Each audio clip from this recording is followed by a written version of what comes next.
right, ladies and gentlemen, I wish you a very warm welcome here at our event, Breaking Boundaries, Bridging Science, Arts, Humanities, Politics, the Clinic and the Public. This is an event of the Berlin Institute for Medical Systems Biology, BIMSB, and the MDC Max Delbrück Zentrum für Molecular Medicine in the Helmholtz Association. My name is Jan Martin Viada. I'm a scientific journalist, and I'm very happy to be here today. I'm your facilitator tonight. And I think you know that Berlin is a hotspot of scientific research. And tonight we would like to talk about the big question, is Berlin the new Boston? Does Berlin have the same potential? What about biotech hubs? Maybe Berlin can become a biotech hub. We don't know. Maybe it can become a leading site or location for research. And so maybe we can continue, we can proceed with what happened at the end of the 19th century with very famous researchers such as Virchow, for example. So before starting with the question whether Berlin is the new Boston, I would like to come back to the question, who asked this question at first? So it's Nikolaus Rajewski. He is the scientific director, BIMSB or BIMSB. How do you pronounce it? I say BIMSB. BIMSB is the abbreviation I use. So on a par with Boston, so with a location, scientific location, including Harvard and the MIT. Why do you ask this question? We need to provoke. It's very important to be provocative, to think, to keep on thinking. And I would like to say in the past, in Berlin, there was a cutting-edge research taking place in Berlin, which could have been compared at an international level. And I think in Boston, there's an incredible development that took place concerning biotechnology in Boston. And I think we can learn from Boston, definitely. And I'm very happy that there are so many colleagues here who will deal with this question in a critical way. And we will also, or I will introduce the panelists. So Mr. Rajewski, you started this debate, or you kind of fired it with a article in a Berlin newspaper. You talked about the cell clinic, so-called cell clinic or hospital. So Virchow 200 years ago, he started, or let's say around about 150 years ago, he published a book, and he said in order to understand the human cell, it is important to understand the human cell in order to be able to heal, to cure cells and diseases. So talking about cells and different important things. And it was Virchow who said that we need to take care of our cells, that we need to deal with them.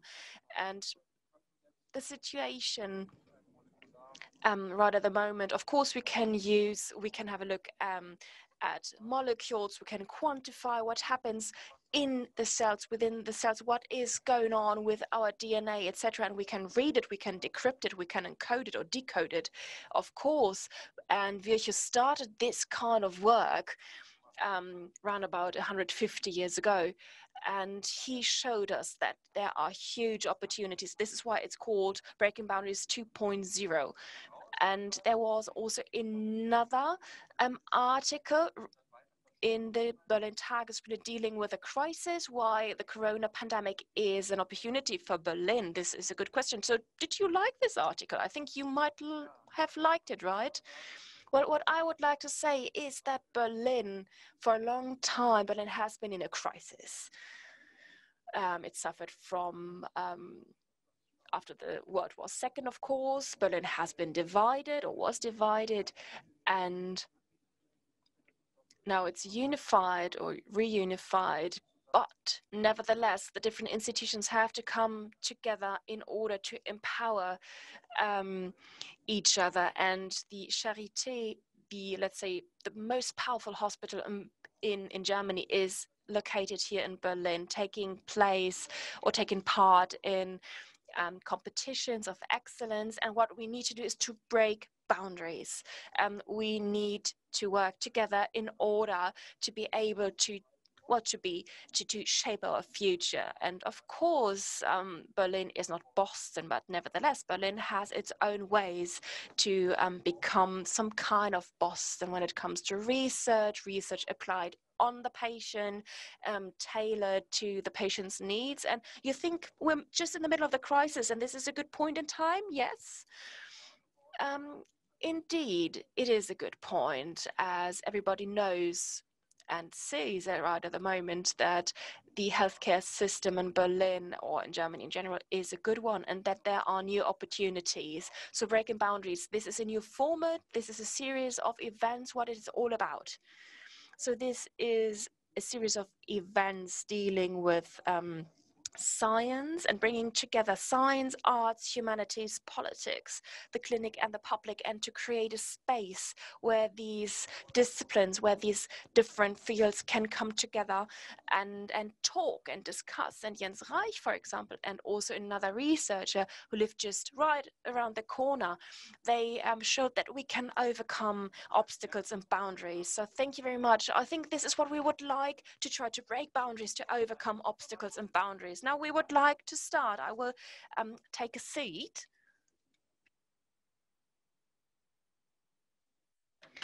And I would like to introduce the top level high quality panel here. So first of all, I would like to wish a very warm welcome to Michael Müller, the governing mayor of Berlin. I'm very happy that you're here today, that you participate in this panel, and that you are going to discuss together with us regarding the future of Berlin. Then we do have Hayoka Krömer, the Chief Executive Officer, CEO of the Charité. He is a pharmacologist. Then we have Dr. Elisa Kibak. She works in immunology, and she is the CEO or the co-founder of a spin-off of the Charité T-Knife. And I think she will tell us a lot of information also about her big coup she just had. And I would like to wish a very warm welcome to Angelika Eggert. She is the Einstein professor. She is the director of the Charité, and she's a doctor in pediatrics and oncology, and she is the expert of pediatric oncology.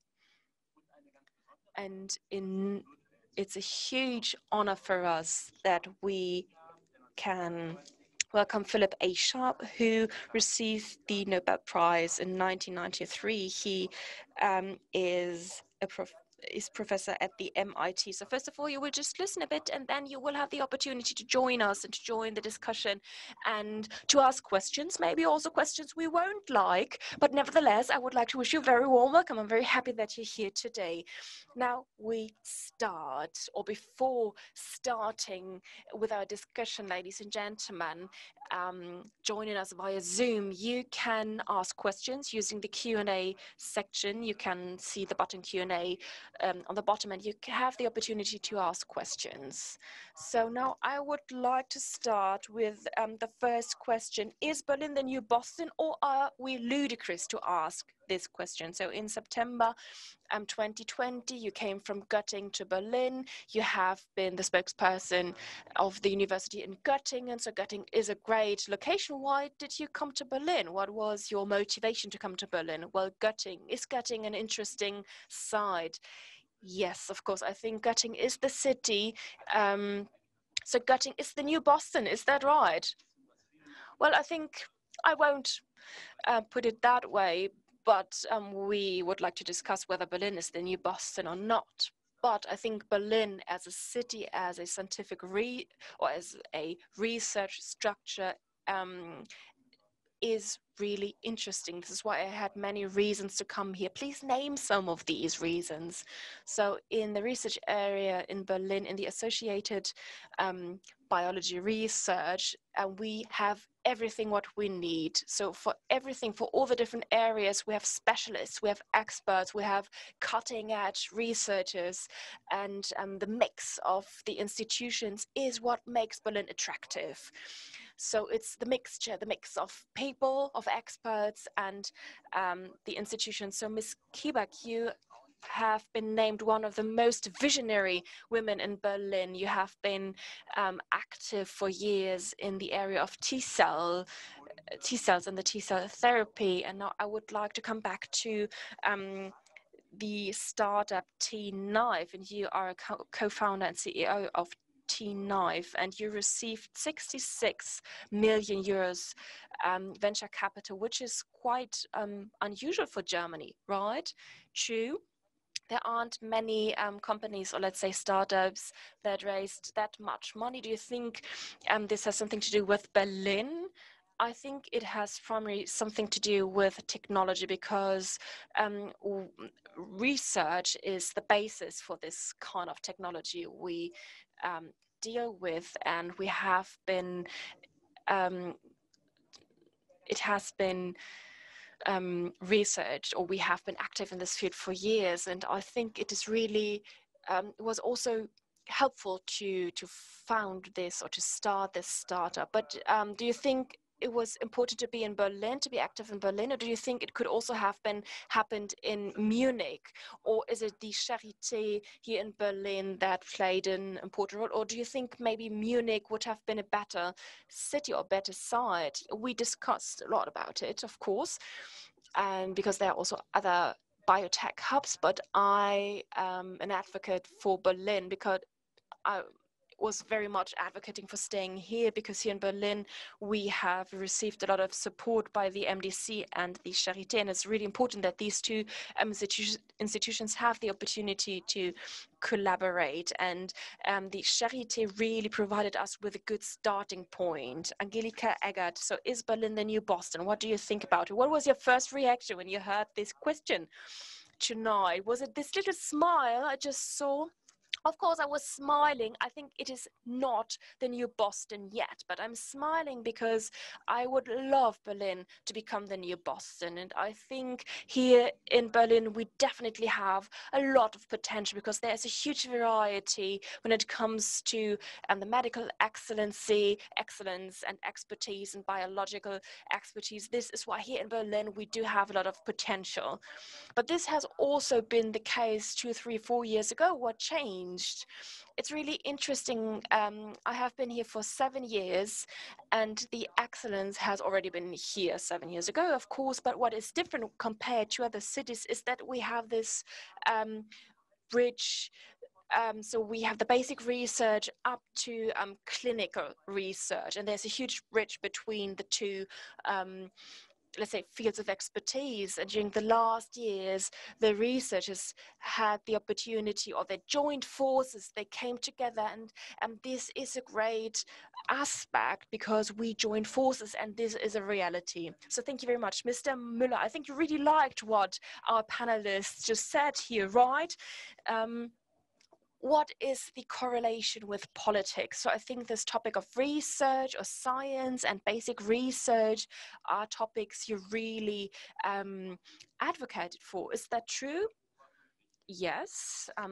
This is true, and I think it's spectacular that you ask this question, and that we are sitting here discussing this question. I think 7 or 8 years ago, we wouldn't have been sitting together talking about this correlation, this collaboration between the different institutions and different fields of expertise. So we discuss about this vision, and I think we do have the opportunity, or maybe this is paving the way for Berlin becoming the new Boston, because we discuss about it. We do have the basic research, we have scientific researchers and basics in general. So there are many things that are leading the way. So when it comes to Berlin politics, so there are many aspects. It starts with funding, of course. You need investments, you need money, and you need to inject money into the structures, and you need to attract people to come to this location, to this research location. And this is why you need money and funding for it. This is why me, as the mayor of Berlin, I try to enhance the visibility of Berlin, to make the potential visible, and to make it normal to go out into the world, to attract people, to try to bring them to Berlin, to attract them in order to work in Berlin. So Mr. Krömer, did Mr. Müller did anything to come to Berlin? I think there was a lot of potential here, and I would like to highlight this point here in Berlin. It is a huge success story because many people, many experts came to Berlin and they joined forces here in Berlin. And of course, you need money, you need funding, and it's also important to join and to participate in international and national competitions, of course. So now we talked about, or we have been talking for 10 minutes how wonderful Berlin is. And now I would like to ask you, are we already there? Are we already in Boston, or do we have a long way to go? What do you think? So please be frank. After the lovely words we just heard, what is the current situation of Berlin? What is the status quo? Of course, we do have the different basics we need and the foundations, but what do you need? What are the ingredients we need? I think in order to be able to promote startups, like our startup, I think it's important to pave the way to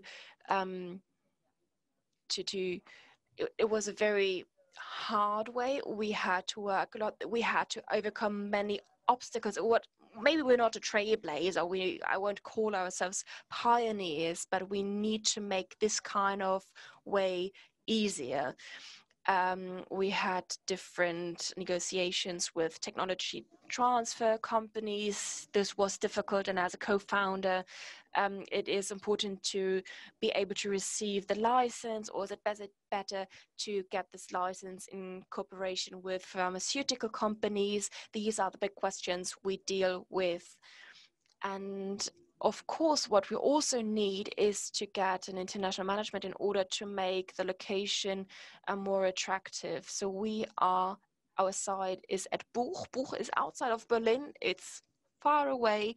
The airport is far away, and this is why we would like to enhance, or we make to improve this situation, because we would like people to like being part of our project, and so we need to be in the center of Berlin. So Berlin Buch is a very specific point of view when it comes to MDC, but what is important is to enhance the situation, to make it more accessible. So Ms. Agard, what is lacking? Where do you think there is a lack of something, or what is missing? So first of all, I would like to say during the last years, we improved the supporting and infrastructures, or the general infrastructures, and we do have, or we found many ideas and basic research, and we have the different parts of the Ferrari. Of course, it needs to be a Ferrari. What do you think? We definitely need a cutting-edge technology car, and we constructed the first version of it, the better version, so to call, and now we would like to bring it to the street. So this is why there have been many investments taken, but now, of course, we need to further invest because we need money in order to improve this model. And we're very happy that we receive this funding. So I would like to come back to the topic of funding. This is not only a topic we deal with in Germany, this is a general topic. So we have the state funding, which is, let's say, which differs very much. We have the venture capital. It's really difficult in Germany to get venture capital. In Boston, it's easier. So how can we solve this problem? Because the state cannot, we're talking about a biotech scene, the state cannot pay everything. So what we need to have a look at is what we are investing in, because Berlin should become Boston, but just in specific parts or aspects. Of course, we would like to enhance, improve the biotech scene, but we don't want to have the healthcare system, the US healthcare system. So is it up to you to do some cherry picking?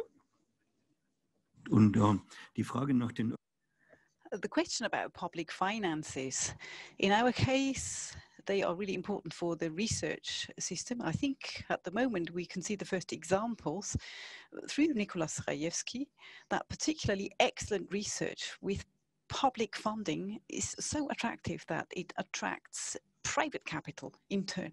I think that's the path ahead to actually be attractive scientifically, because that will then attract international donors and financiers. They're going to want to invest in Berlin.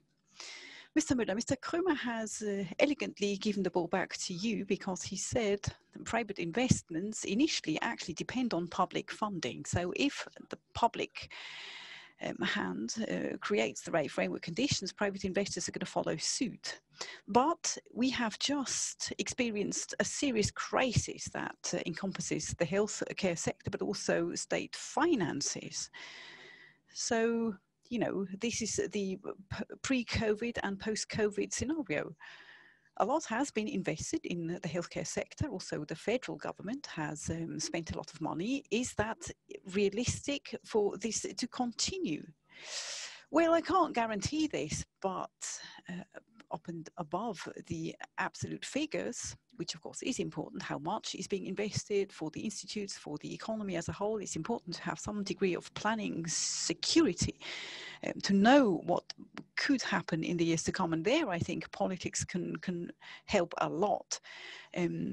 University contracts, for example, that has given planning security for the next 5 years, which for politics, by the way, 5 years is an awfully long time. So that means you can create more stable investments for individual institutes. Investment plans that do give a sense of security, and that means the economy can see, aha, politics stays committed. It's worth my while to also enter that sector. I know where I can land with my investment, and that is something that we have, want to secure in the future. Yes, COVID might mean less total spending. But was it Winston Churchill who said, "Don't ever waste a good crisis"? Something like that. So, this exceptional situation has made everyone recognize all of a sudden just how important science and the healthcare sector really are. And that offers new room for maneuver. It offers scope. And we also get societal and economic acceptance for investors. I'm constantly torn between where I should spend my money, but now I have every good reason why money is well spent on science. And I think we can capitalize on that in the years to come. By the way, I'm keeping an eye on questions coming from the virtual audience. So if anyone has any questions, any comments, don't be shy. In the meantime, I'd like to ask you some more questions before I move on to Phil Sharp. Mr. Krömer, am I allowed to say this? COVID is an opportunity for Berlin as a city of health. Is it right to say that somehow? Or is it unethical? No, it's not unethical. I think it's obvious that every crisis does generate opportunities. Looking at the Berlin-based science system and the healthcare sector in Berlin, the way they have coped with COVID, I think that's an example for the fact that crisis can actually showcase what certain systems can do, and certain investments as well. It's a bit like, the fire service regretting that there's a fire. So probably another thing that's questionable with regards to ethics, but in my view, a clear yes to that question. Yes, COVID is a crisis. We shouldn't forget that this crisis is ongoing. It won't be over for a long term. We don't know how the situation will develop in the weeks to come, but to make use of it from the perspective of a site, to make the best possible use of all the potential we have, yes, of course we should. Ms. Kieback, what does COVID mean for you, for T-Knife? Taking a slightly more global perspective, for us, it's positive, really, because the entire biotech field has come back into focus. So, things have happened that no one could have imagined a year ago. And well, again, we are a good example how, with the support of the federal government, developments have suddenly become possible. So yes, I also see the positive aspects of the crisis. The company like ourselves, but also research as a whole, they're essential for biomedical futures. Ms. Eggert, COVID as an opportunity, or to put it on its head, any conclusions we can draw already for Berlin as a health city? What I thought impressive is how all of a sudden we discovered working together, how patients all of a sudden were distributed across Berlin, depending on where the expertise was in the various hospitals that patients benefited. That had not been possible in the years prior to COVID. So, you know, competition was really the thing. So something is breaking open at the moment, and COVID probably played a part. The negative aspect COVID brought, what we see in other fields, is that everything is focused on COVID, and we forget that other people still die of cardiovascular disease and cancer. So that debate has been lost in a way, and especially patients who urgently need interventions and diagnosis, they don't feel they can go to hospitals anymore because COVID is the dominant topic. So that's the collateral damage, which is not helpful. Is that also true for scientific research and funding? Yes, there are certain tendencies towards that, but we don't see it like that. In Berlin, of course, we're very pleased to have attracted a national tumor center, which has nothing to do with COVID initially. So that is money that will be spent in future. So I think we just need to make every effort to be good enough that we can stand the test of such competitions. The topic of, you know, a national tumor center, normally that would have garnered a lot more attention than it has right now. Yes, that's right. That's correct. I mean, normally you would have been able to sell that pretty nicely as a mayor. At the moment, no one cares. Well, I still tried to make it public, but you're right. At the moment, COVID, the pandemic, is dominating everything, including the current situation, the news cycle in Berlin, in Germany as a whole. But the topic hasn't been lost entirely. It'll come back, and as soon as results become visible, as soon as we can see what this investment can bring, it'll become visible, it'll be able to continue developing. And that's what's so great about science. All these topics, all these structures are going to have a long-term impact. Okay, thank you very much. Well, let's turn to Phil now and see what he has to say on all of these things.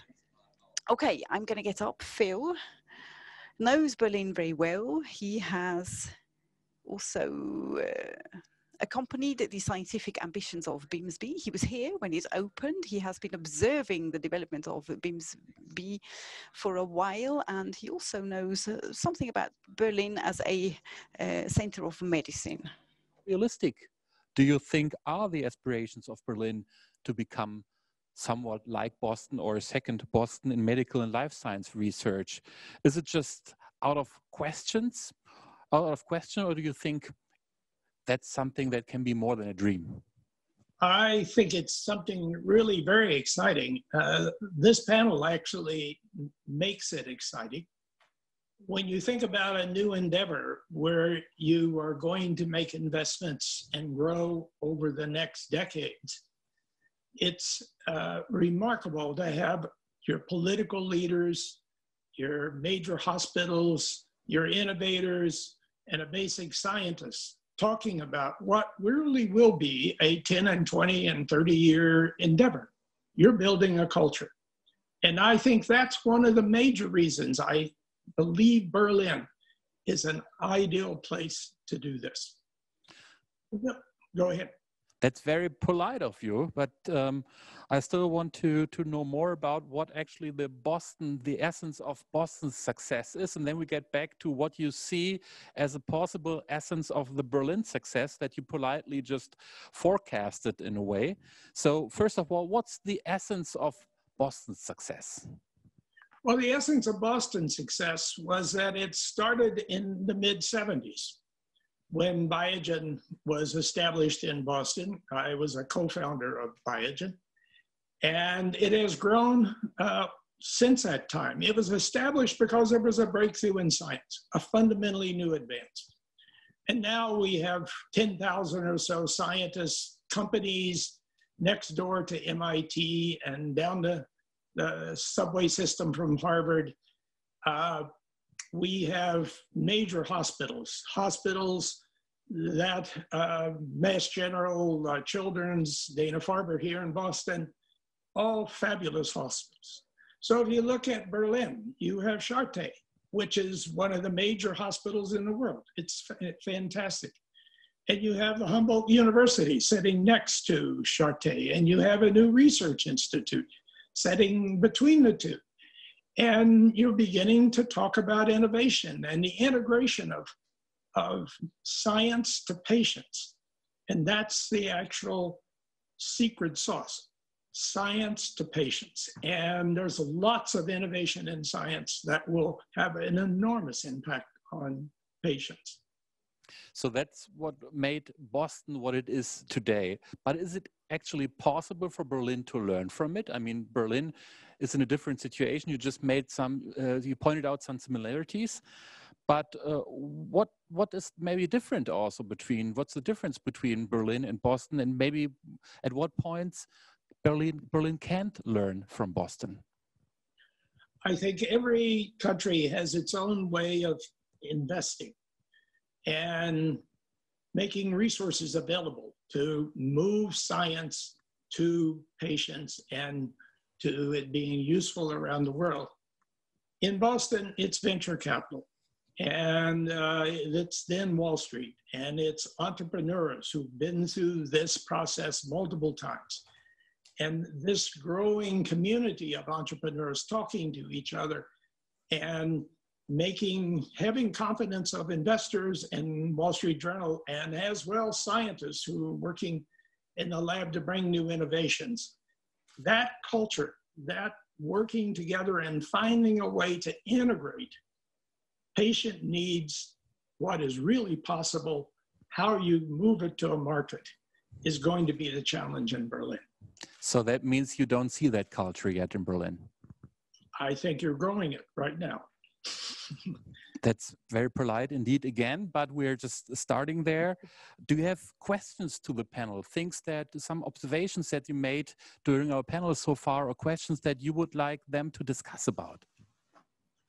Oh, I think the way of building communities together, we have a research institute, and we need that research institute to have deep ties into the educational and community in Berlin, because this has to be a community process.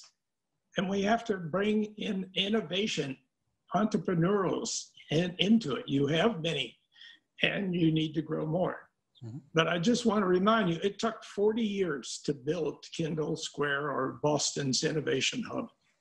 What's new in science is the integration of big data, human genetics, molecular genetics, as well as IT and computation and machine learning, all in predicting how a patient will respond to treatment, progress in disease, understand the disease process deeper. That process is really where the whole biomedical, biotech community is making very rapid innovations. And Berlin has a IT industry. SAP is there, and many other small entrepreneurial companies. These integrated with medical data and medical information is going to be an enormous asset. Mm-hmm. in the future of Berlin and the innovation in this area in biotechnology. What do you think about the cell hospital that Nikolaus Rajewski talked about, his Virchow 2.0 idea? I think it's exactly what is at that forefront, bringing the understanding of disease to the level of a cell and a tissue, and understanding what treatment can improve the disease and how to prevent the disease. So this lifetime of following the progression of the disease is a way of understanding how to intervene or intercept disease, prevent it, and then if it does occur, more effectively treat it and more effectively develop new treatments. So it's at that singular moment right now where that innovation is beginning to be possible and will bring very significant benefits. So we are at this singular moment. At the same time, you said it took more than 40 years in Boston. So what year are we in Berlin right now?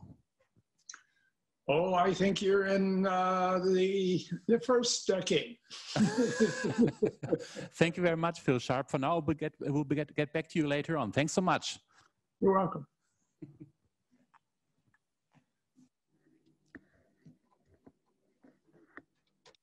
Na, Herr Müller, wir sind noch im ersten. So, Mr. Müller, we are in the first decade on a long, long way of 40, 50 years in order to become Boston. Do you think this is realistic? Of course, this is what I said at the beginning. I think it's really interesting to see what happened in the last years, but we definitely have a long way to go. But I think it's good to be on a par with the best of the best. And like Mr. Krömer said, we definitely have to see whether we do, where we would like to become experts in which field. So maybe it will take 25 years, not 40 years. We will see. And Phil Sharp just talked about venture capital investors, investments in general. So this is the big weakness, let's put it that way, of the German research locations. When we talk about spin-offs, it's also the worst weakness of Berlin. So how can we overcome this obstacle? What can we do? How can we attract investors? How can we push them in order to invest here? I think this is a very important aspect where we definitely need to develop. So it's another culture. It's another culture of investing, of donation, of raising funds. It's a completely different culture. And I think we definitely have to remind this, because there are different sides, and what we need to understand is how we can join forces and how we can cooperate. What do we need?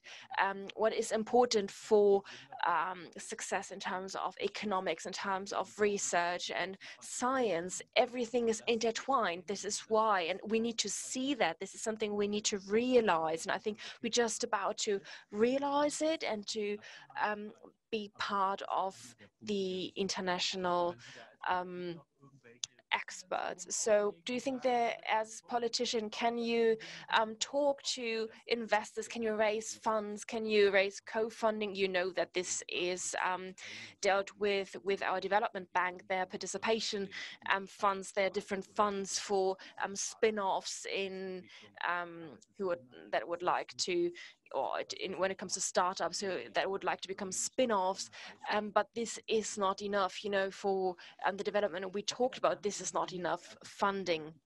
So Ms. Eggert, you said that the culture is different. Yes, the German culture is completely different. And when it comes to the investment in companies, I wouldn't say that the Germans like to risk something, and they are rather solid investors. But we would like to attract international venture capitalist firms. For example, here in Berlin, it was the same with BIMSB. There are spin-offs and they receive international funds. So I think in order to attract international investors, we need to show them that we are experts, that we're excellent in fields of research. So Ms. Kiebeck, where do your investors come from? So our investors come from Europe. So we have Birgit Igelheim and a French investor. So these are investors that are really good in financing the first steps, the early stages of a spin-off, identifying and knowing the needs. And the second round, or the other funding or investment round we just passed, our success was to attract American investors. So what can we learn from them, or how did you do it? So we targeted them in a way. We looked for them, and there's also a huge network of our seed investors which contributed to this success, but we also approached them, we went to them, we contacted them and asked, would you like to invest in our spin-off? Because we did not want, and we don't want to only to work with local investors. So the T-cell therapy is an extremely expensive therapy, and the money in Europe is not enough. We need more money.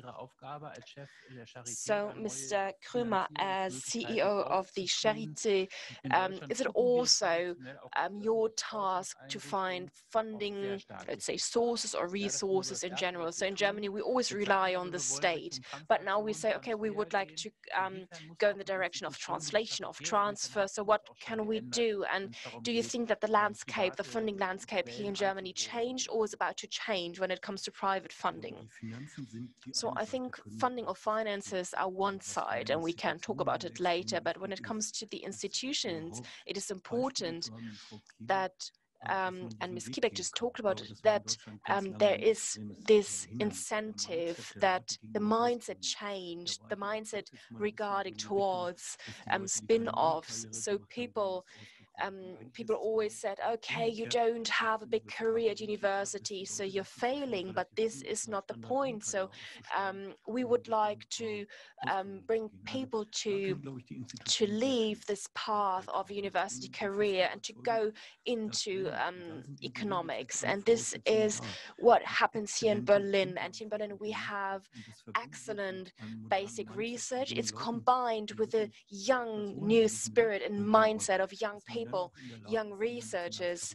And this is also a good point, or let's say a success factor for attracting funds and funding in general. So maybe we will not, let's say, be on a par with what happens in the US. I don't know whether we are going, or we will be able to accept or to change our mindset towards this risk, or let's say venture capital mindset in the US.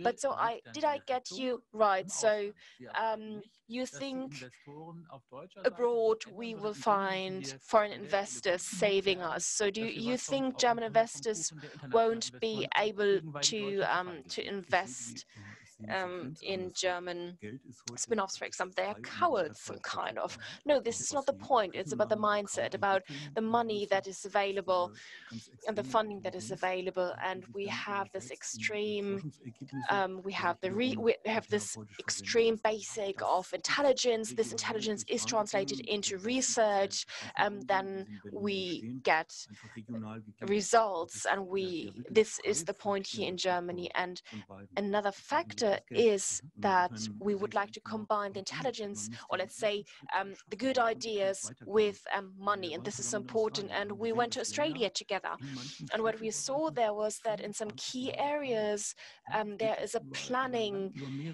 or let's say a schedule of 25 years. There are changes, the government is changing, and nevertheless there is this kind of fund, and this fund will finance a project for 25 years. So regarding the questions, do we only need this foreign investment? No, I think what we need to do is to contribute to this, let's say, change of mindset, and to shift this mindset, because we are at the universities and we take care of these young experts. And in the past, it was, when you fail at university, you go to the industry, but this is not the point. We need a new interface between the industry, economics, and research, and we need a collaboration, a cooperation between these different fields. And this is part of the concept of this cell clinic, cell hospital, and Virchow 2.0, that we create this new mindset in order to find new ways. And I think think this will take time, of course, but in order to be successful, we need time. So we received the first questions in the chat, and the first question that is lovely is one guy said, okay, it's lovely, or it's great that you talked about Boston, but what is maybe also of interest is what about China? So not looking at Boston, maybe this is not the best reference we talk about, but what about China? So maybe we should be on a par with China. What do you think, Mr. Müller? Should you go to China more often or more frequently?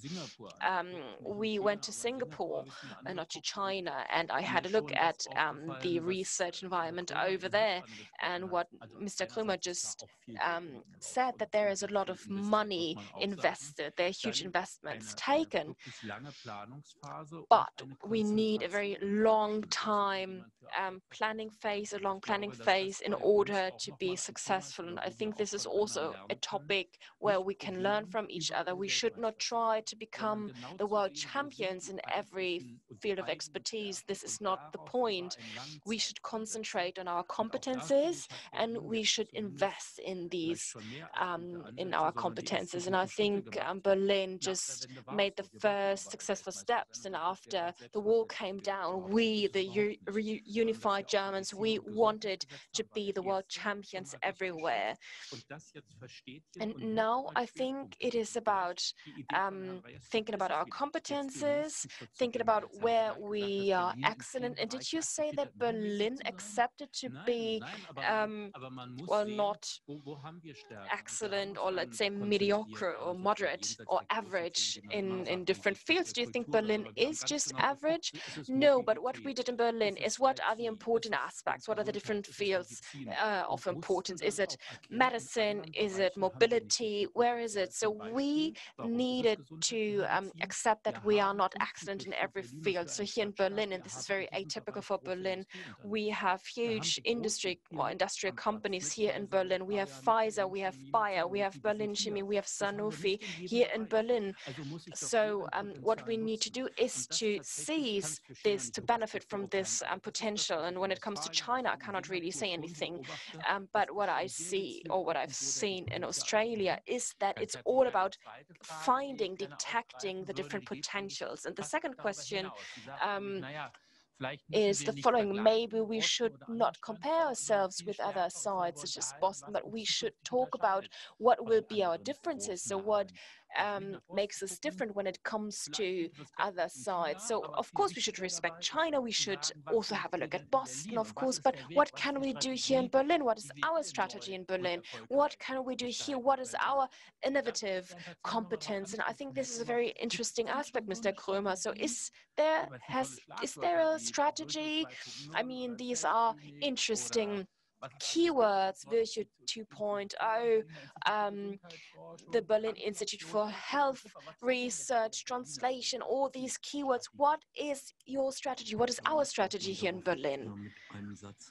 I think I cannot respond to this with one sentence, because it's not that easy. It's about the combination of different institutions and believing in success. And what I really like about the Virtue 2.0, so Nikolaus Rajewski's project, is that it's about breakthroughs, about cutting edge research, and that it focuses at the breakthroughs of Virtue in a time where it was difficult, were in fields or in areas that have been, that had close ties to social aspects here in Berlin.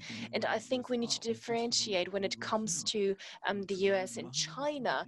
What we do here in Berlin is that we do specific things, and that we know, we are aware of the society, the implication, or let's say the impact for society of our actions. So when we have a look at the bigger picture, when we have a look at everything, then we can make a difference.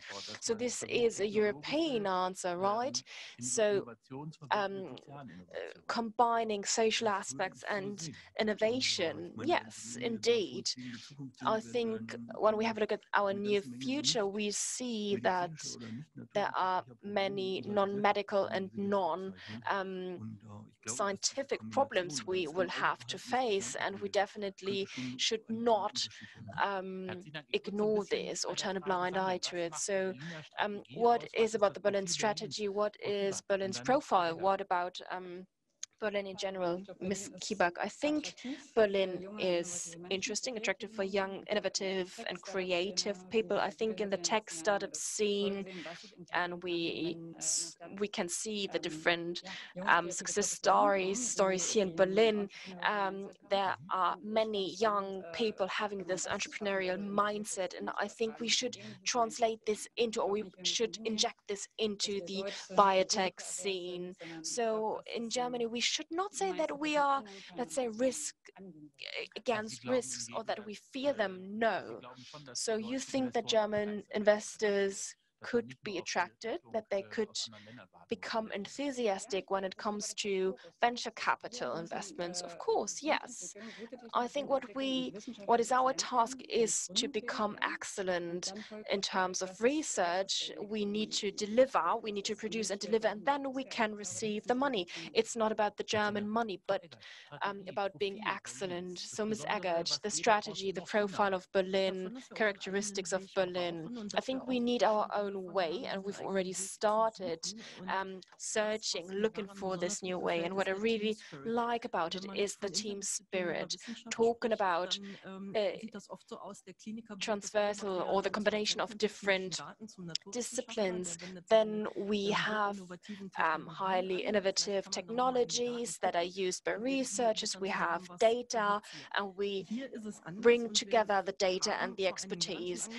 And I think we started this way a few years ago. We come together, we talk about the questions and the possibilities coming from the technological side, from the medical side, from the clinic side, and then we bring these ideas together. And I think when here in Berlin, and I work in Berlin, of course, this is why I think it's very special here in Berlin, but nevertheless, there has been a tender for unique or single-cell technologies, and we received many very interesting candidates, international candidates, and we had the opportunity to interview 12 candidates, and it was great because there were many candidates saying, okay, it was a great team spirit, Berlin is very dynamic, and we really liked it, and we haven't been chosen, but nevertheless, can we come to Berlin when we bring our own funding? And I thought, this is a great idea. They want to bring their own money, their own funding, in order to go wherever they would like to go, wherever they would like to be, and they want to be in Berlin. I mean, this is great, isn't it? So, Mr. Klimmer, what do you expect from politics? Do you think politics or the politicians did enough? Have they spent enough money?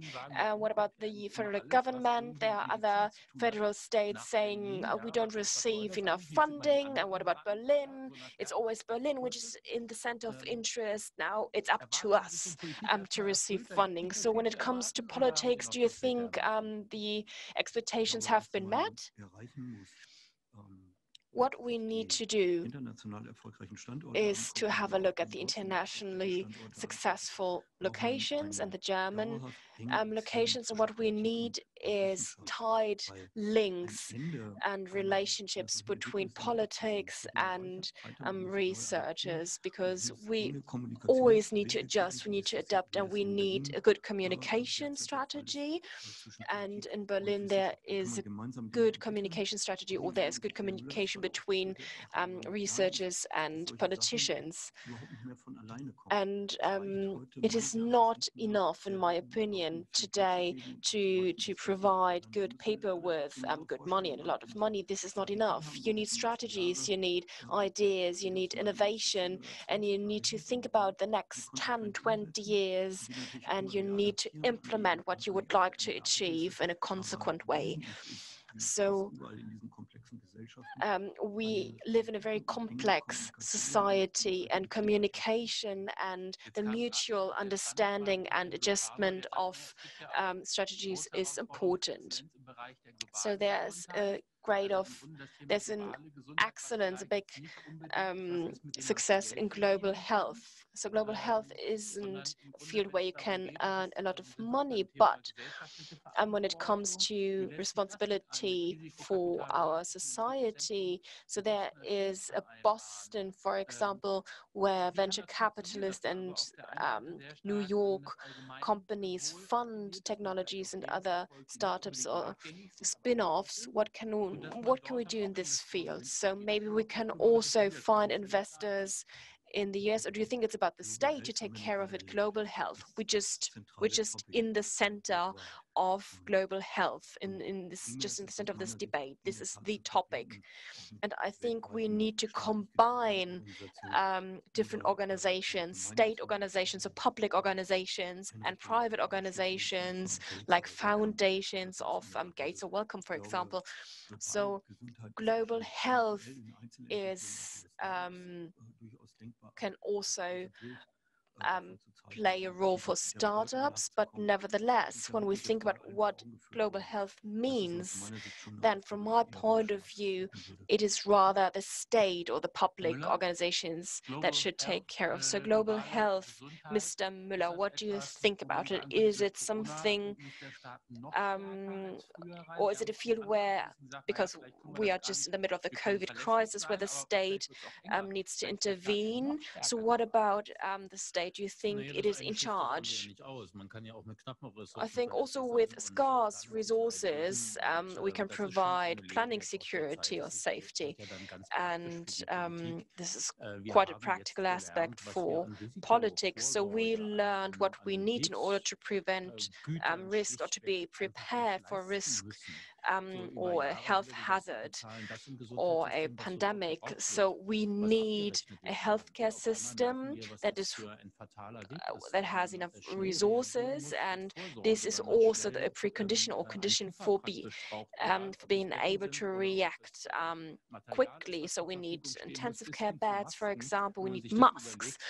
We need different, or we need many things, and it took us weeks to get these this kind of equipment we needed. And of course, we need to rethink how to fund this strategy. And we as politicians, we definitely understood or understand what we have to do. And this is definitely a task of a political task in order to establish this strategy.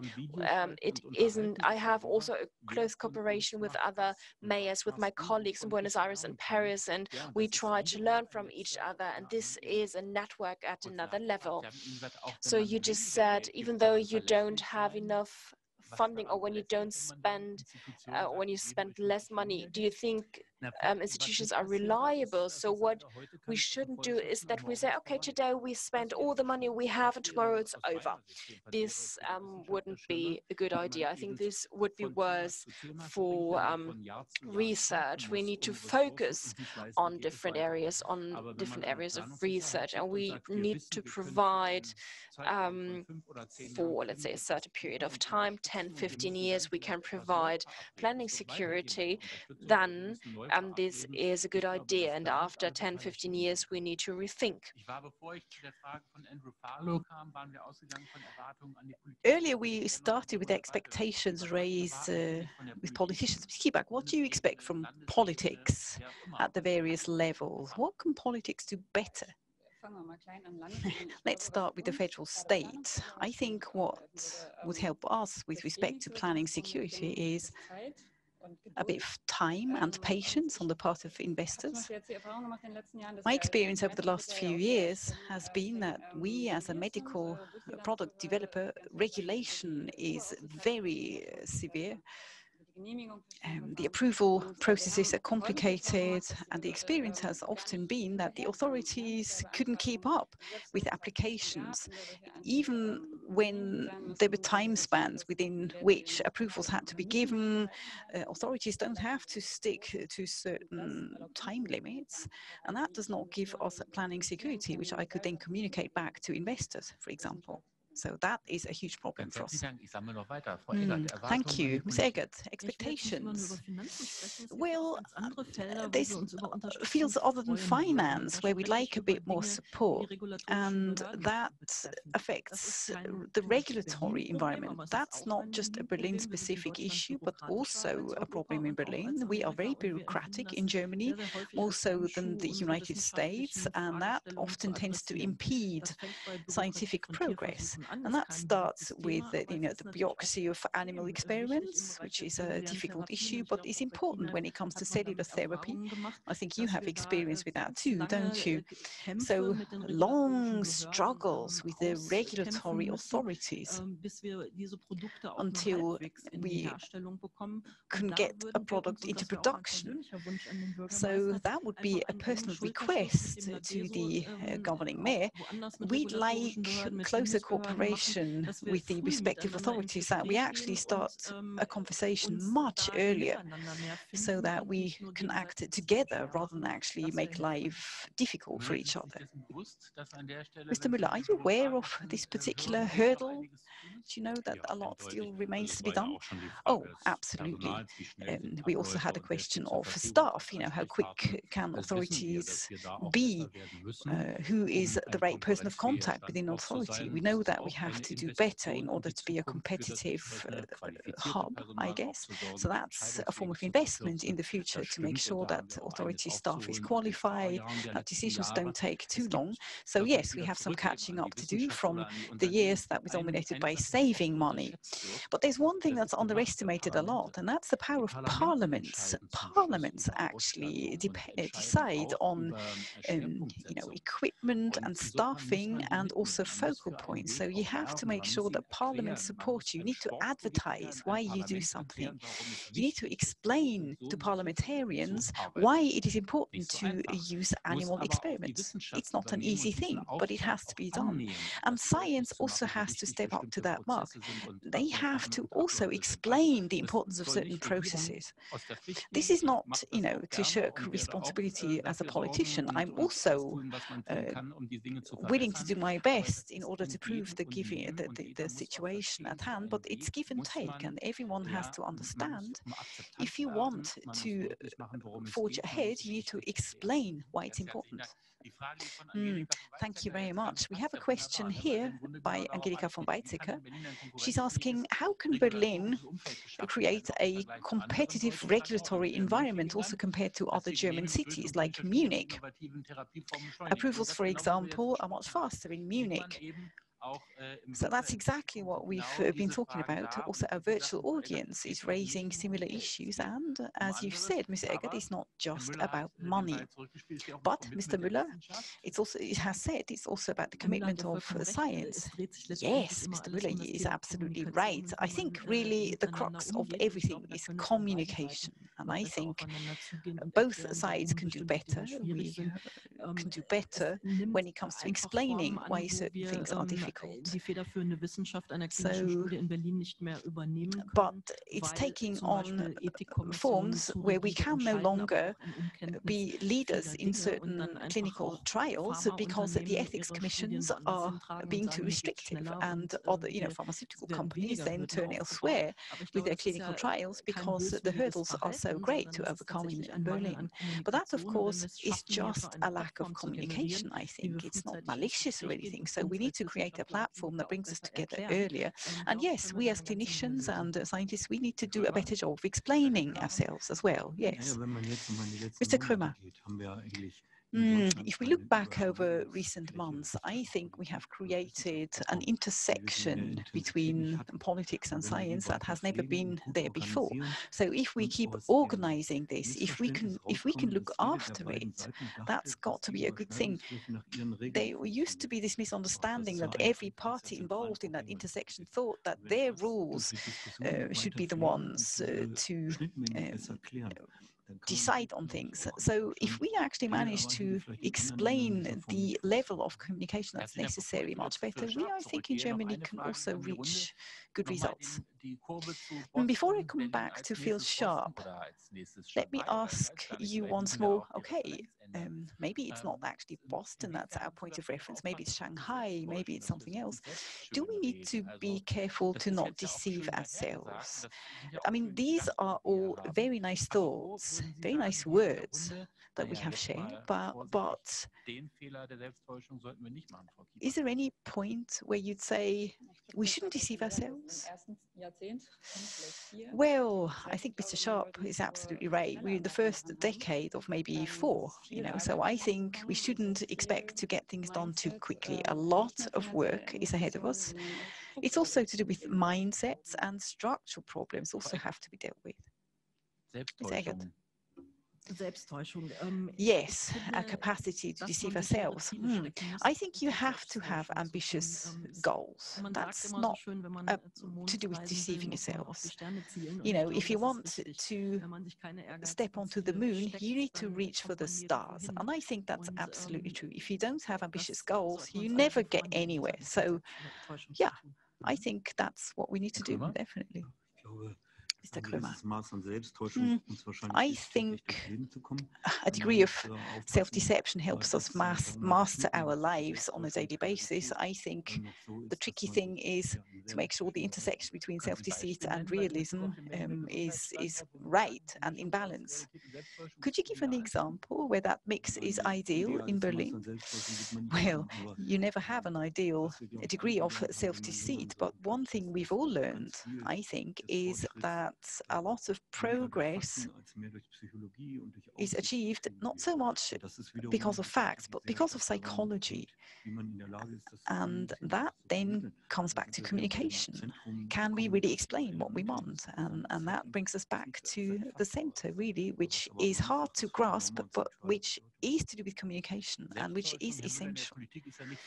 Self-deceit, Mr. Müller, that's not something politicians like to talk about, but is there maybe anything that you would also say, maybe we are deceiving ourselves?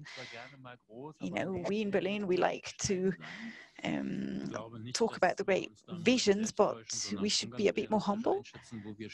I think we're actually pretty realistic in our estimate of where we stand. One thing I would say, though, is we shouldn't expect past successes to just continue. And we should also be aware that we cannot decide everything for ourselves. We do need other partners, and we also need the federal level, which has supported us. And that's not easy in a federal system. That the federal government has continued to support the particular development here in Berlin. And it would be deceiving ourselves if we think, oh, well, we can somehow manage that ourselves. We can't. And of course, the question is, will the federal government always make available this level of funding? Yeah, precisely. That's why I'm saying there are many actors that will have to play their part if developments are to continue the way they have been. So we're always going to depend on each other. Thank you very much. I'm going to come back to Phil. I'm going to read you, which I think is a commentary. What about biological basic research? Biodiversity, for example, it may not be directly applied, but might still be important. Last year, coronavirus research was talked about as one option. Today, it's clear that it was hugely beneficial. How about other focal points that could be beneficial? Our health is very dependent upon our environment. And with challenges such as global warming and ecological changes, we have to integrate what we think about in medicine and health with the environment. And a major part of the environment is how to monitor it, how to understand where the changes are and what is the implication. And biological science is a major part of that. But I want to come back to something I've heard repeatedly in a very interesting discussion. Biomedical science, biological science is an international science. The science done in the US or in China or in Singapore or other places is shared with breakthroughs around the world. And Germany has a long history of being a very strong international partner in this relationship. So I think Berlin as a stalwart of the German community in bringing innovation to health is something I suspect that every German citizen would be proud of and want to be part of and needs to be part of. I mean, COVID came out of China, and we need to understand it in China and in other parts of the world, and that's happening. It's a part of the community of international health. Mm-hmm. So I think it's participating in that community and contributing to it by innovation is just something that is important for our society. I really found the question intriguing that maybe we shouldn't look at Boston anymore, but we should look ahead towards China. What's your thoughts? What are your thoughts about that?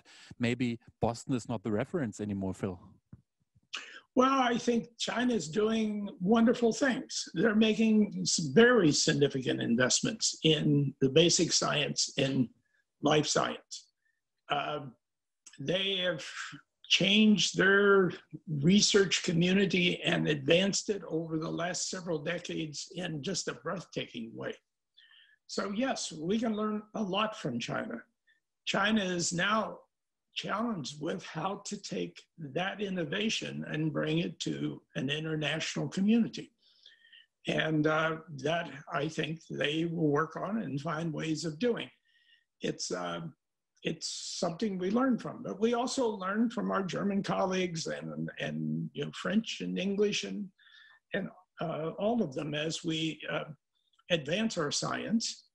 As I said at the beginning, I think there are new innovation spaces in science. The cell is one, single cell analysis, cell hospital lifetime, where we're looking at the progression of disease over time and understanding it. So there's lots of space for a community who's pulling together and working together to really make important contributions. Mm-hmm. You've been listening to our panel discussion here all along. Are there any more thoughts, any more observations on what we talked about, things that you want to point out or questions you have to the panelists? I think there's a major sector that needs to be at the table, and that is your companies. Your pharmaceutical companies, your chemical companies, your agricultural companies, all are ultimately using insights in life science to make innovations that improve people's lives.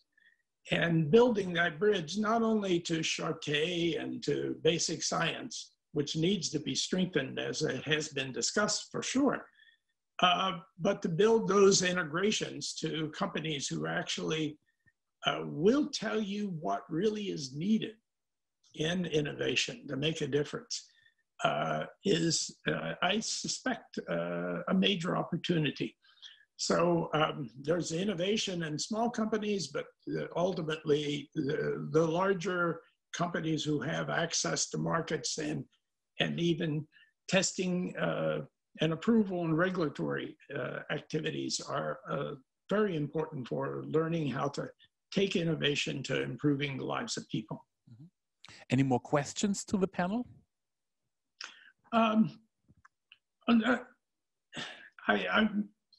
interested in how everyone sees this as a emerging important topic that will take time to grow, establish, deeper and larger investments in basic science and engineering and others, more integration into your health, your hospitals and combined with medicine, and a longer perspective that this is something in a new space that you can do specifically in Berlin. Mm-hmm.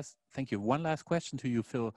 if you would go out on the street in Boston and ask people about leading cities for life science research, for medical research, what cities would come up, and would Berlin be among those names? Berlin is emerging. So it wouldn't be among those names. It would be something people are interested in. I've talked to other Europeans from other countries who are involved in pharmaceuticals and technology about Berlin. They see it as an emerging center. They see it as having many of the components next to each other that need to collaborate and work together to make this happen. So it's an emerging story. So what cities would come up? What cities would come up if you go out in the street in Boston and ask people or scientists about world-leading life sciences places besides Boston? Oh, I think Cambridge in England and the English community would be a major. Paris would come up. Holland has very significant entrepreneurial innovation going on. So there are centers emerging, and there are centers who want to emerge, and that Berlin is the latter one. Yes. Well, I think it's beyond what. I think it's moving, and I think it's exciting that it's moving. So I really am excited about the possibilities. Thank you so much, Phil. And you're excited about it, and you keep visiting Berlin, and you will be back after Corona, I think, and you will just keep observing what's happening over here. Thank you so much. Thank you.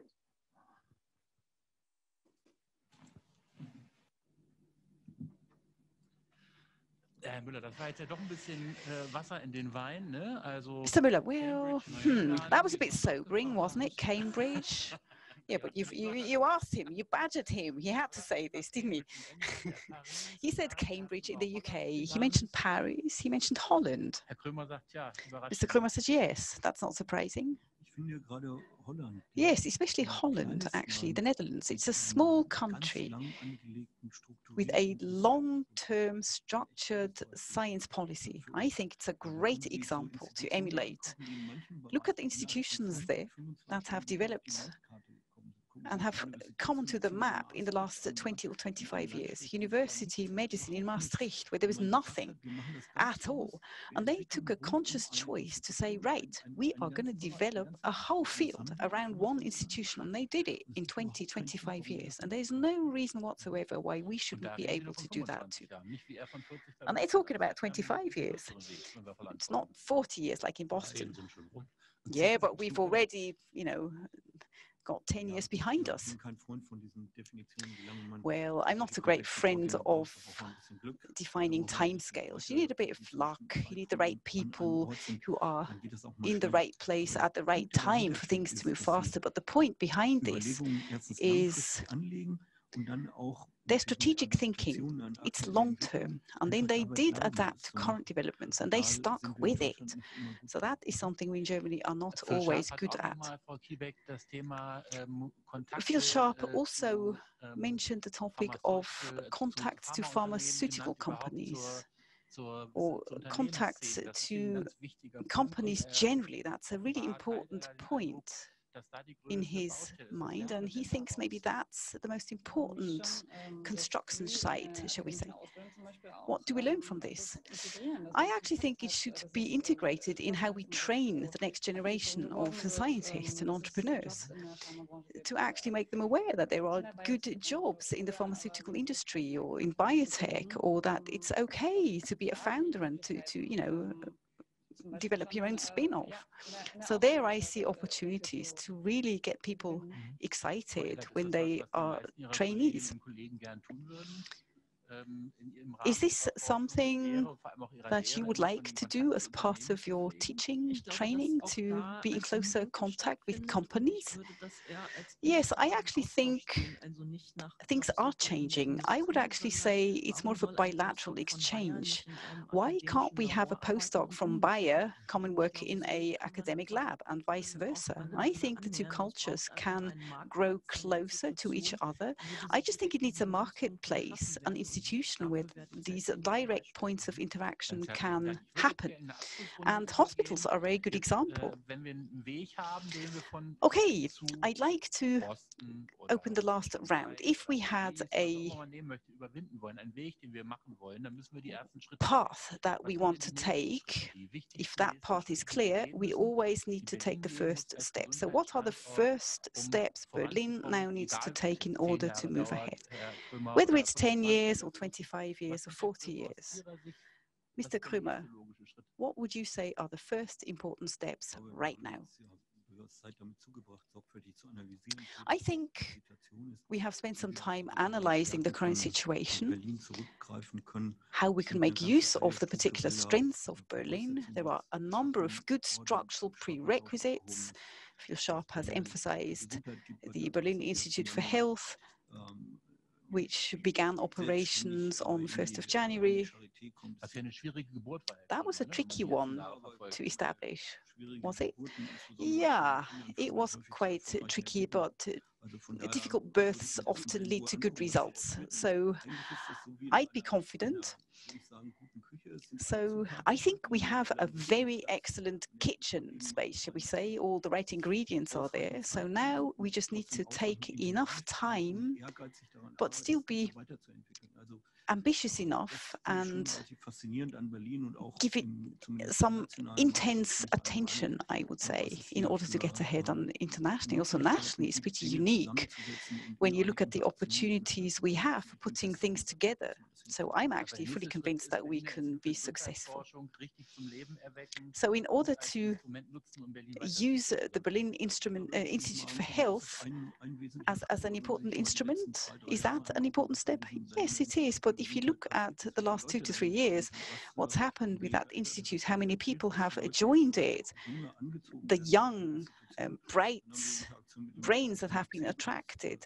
We have the interaction with the MDC. Thomas Sommer is here.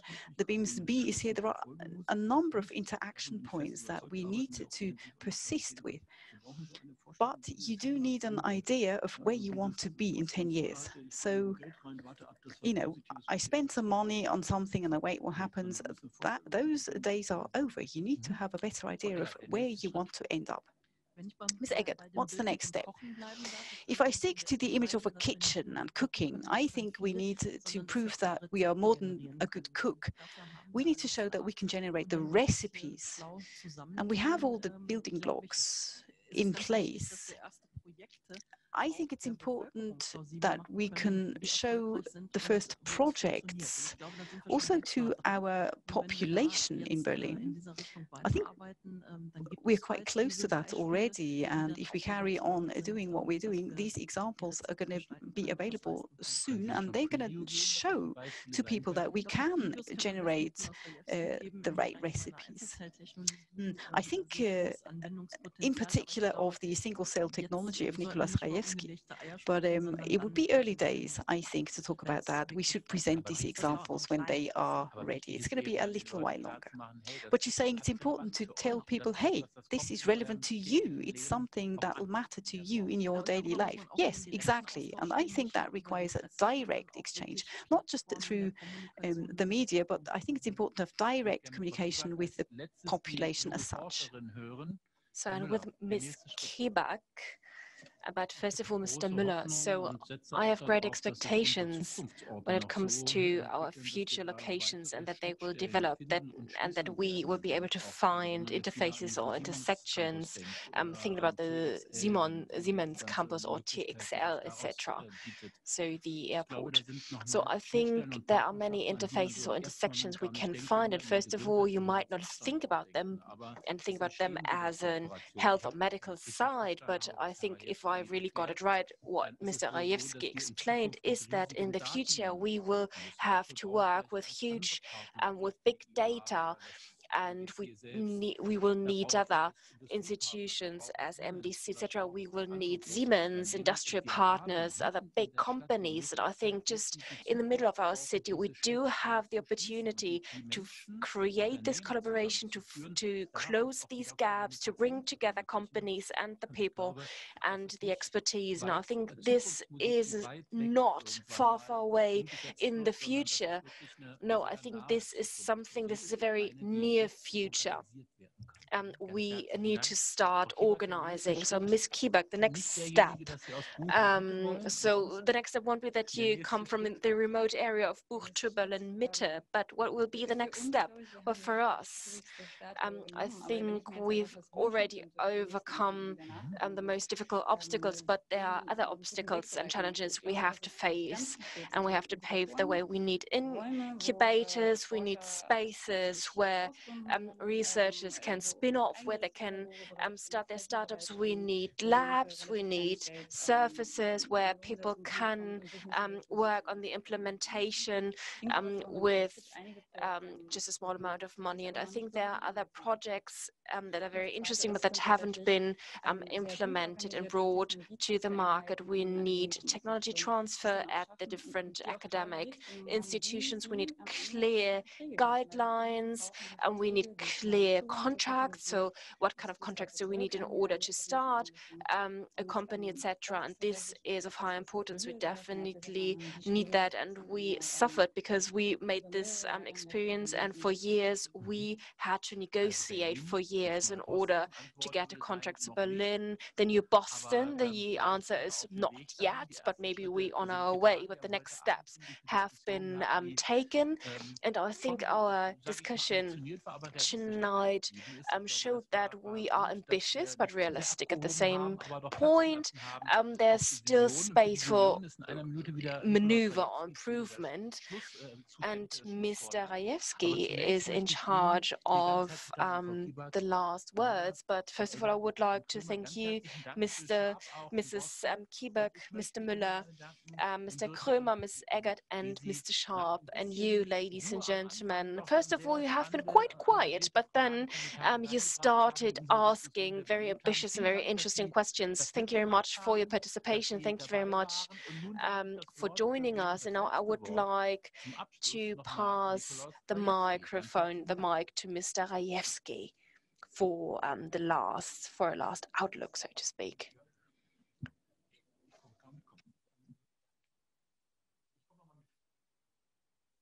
So I join you. This is a very important, so now I'm in this position, and you brought me to this position. I know it's not a surprise, but nevertheless it's quite difficult. So after this very complex discussion, I think it's difficult to wrap it up. So do you think that this topic, after the discussion, can you say that Berlin is the new Boston, or may become the new Boston? I think Berlin needs to find its own personal way, and I think Berlin is about to find its way.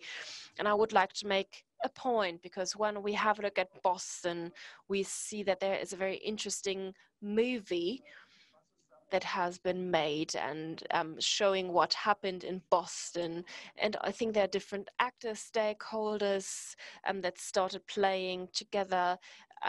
Politics changed, and the entrepreneurs and the researchers and the politicians found their way to collaborate. And I think it really started something big. So not only talking about education, and we need education in order to improve this cooperation, but this was the starting point in order to advance and to bring forward this project.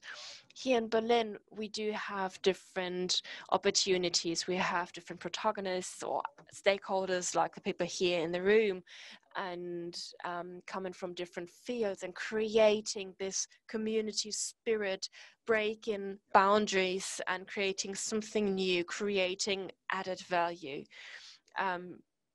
Combining different interests. So not starting a competition with the others, but joining forces. And in order to wrap it up, and to come back to Virchow, I would like to say that Virchow himself was worked at the Charité, and he really tried to help his patients, and actively he tried to find his way into politics, because he said politics is medicine at a large scale.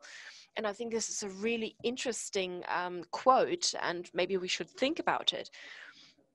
And what he realized, what he did, is that politicians, researchers, doctors should join forces, should talk to each other in an open-minded way, and to create something good. And this was the basic idea of Virchow. It was not about revenues or stock markets or boosting stock markets. No, not at all. It was the social aspect of medicine and research and politics he thought about, because he said, okay, in June, there are more children dying in Berlin. Why this is the case? And he thought about the future, and he tried to bring together, to join these different topics. And this is what we would like to do with our project Virchow 2.0. And we would like to make something special. So we are very excited, and I'm very much interested how we would like to proceed. So is this event series of Breaking Boundaries, will it be continued? Yes, we will continue this idea, and we try to find exciting and interesting topics and issues. So ladies and gentlemen, thank you very much for joining. Thank you. Right. Alles Gute, auf Wiedersehen. Und wish you all the best. Thank you very much for joining us, and thank you very much for your participation, and have a good day. Bye.